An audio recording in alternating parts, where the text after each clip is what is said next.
أهلا بيكم. أسعار الفراخ البيضة واللحوم ليوم السبت 7/3/2026. قبل ما أبدأ اعمل اشتراك ولايك. اشتراك ليه؟ علشان الفيديو يوصل لك، ولايك ليه؟ علشان الفيديو يوصل لغيرك ويستفيد. وتعالى أقول لك الكلام من البداية. لحمة بالجزارة 360 إلى 380 جنيه.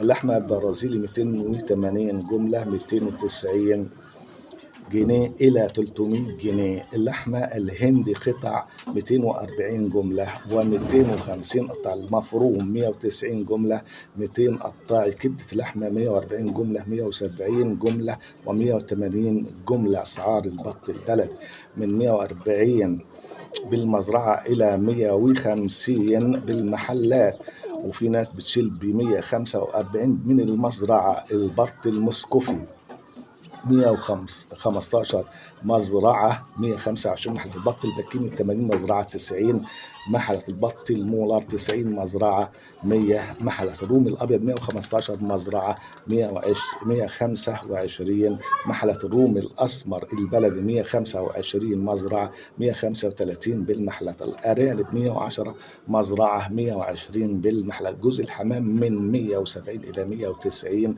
بالمحلة. جوز السمان من 70 إلى 80 جنيه بالمحلات.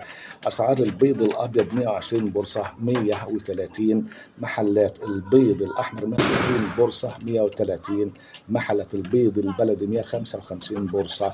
كيلو البانيه 195 جملة و205 إلى 230 جنيه قطاعي على حسب بيع المنطقة. كبد وأوان 70 جملة و80 جنيه قطاعي. كبدة اللحمة 170 إلى 190 إلى 200 جملة. صدور بعظم 110 جملة و120 قطاعي. صدور مخلية 170 جملة و180 قطاعي. وراك 90 جملة و100 قطاعي. الفراخ الساسو 95 مزرعة و105 محلات، وفي ناس بتشيل من المزرعة ب100 جنيه.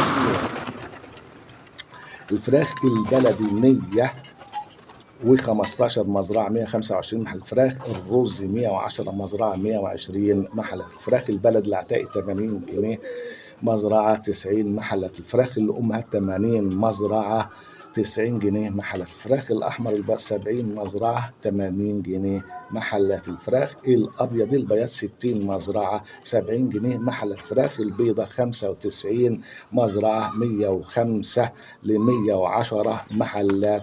اعمل اشتراك ولايك وأشكركم ومع السلامة.